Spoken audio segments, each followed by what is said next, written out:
Noch heute Morgen war beinahe alles in Ordnung. Ich holte grad die letzten Blutproben nach oben für die Forschung, als 5 Jungs im Flur schreien: Stopp, sofort, sonst knallt's.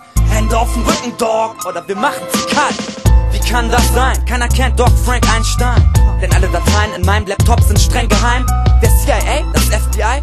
Ich denke nein, die schlagen nicht gleich alles kurz und klein und einem die Fresse ein. Die Typen treten mich, sie fesseln und knebeln mich. War das letzte, was ich sehe, bevor ich den Basie übern Schädel krieg. Als ich wieder zu mir komme, brennt noch im Nebenzimmer Licht. Ich bin gefesselt am Schreibtisch, doch befrei mich mit dem Trick, so ein Shit. Die Jungs fliehen, ich seh's vom Fenster. Der 600er Pullman Benzer ist unschwer erkennbar.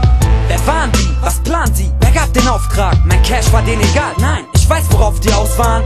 Ihr kennt den Shit und jetzt wird's mir langsam auch klar. Am schnellsten fick ich der ab, dem du längste Zeit vertraut hast. Ich hau ab, lass alles stehen, Abbrichtungen statt. Meine Connect weiß bestimmt, wer seine Finger hier mit drin hat. Red nie am Telefon, mein Partner kennt den Treffpunkt. Gib mir Rückendeckung für einen Strich durch deren Rechnung. Ey yo Frank, die waren zu viert hier und sind reinspaziert mit Knarren. Was soll ich machen? Wie kann so ne Scheiß passieren? Bin stark am Bluten, glaub, verpiss mich gleich von hier. Schluss machen, PS, ich hab das Kennzeichen notiert. Bin noch ein klein bisschen verwirrt, mir geht's scheiße, ich frier. Steh am Parkplatz und warte ab, doch mein Partner ist nicht hier. Die haben den Virus geklaut, wer sich infiziert, hat nur ein paar Stunden Zeit, bis er unter Schmerzen krepiert. Die Sache stinkt, hier ist vermutlich was faul, denn mein Partner ist sonst immer pünktlich auf die Minute genau. Ich fahr zurück zum Haus, park meinen Schlitten und steig aus.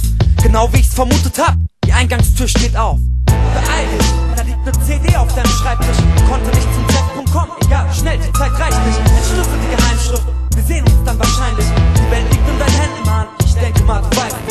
Wer denkt, ich fall drauf rein, hat sich geschnitten.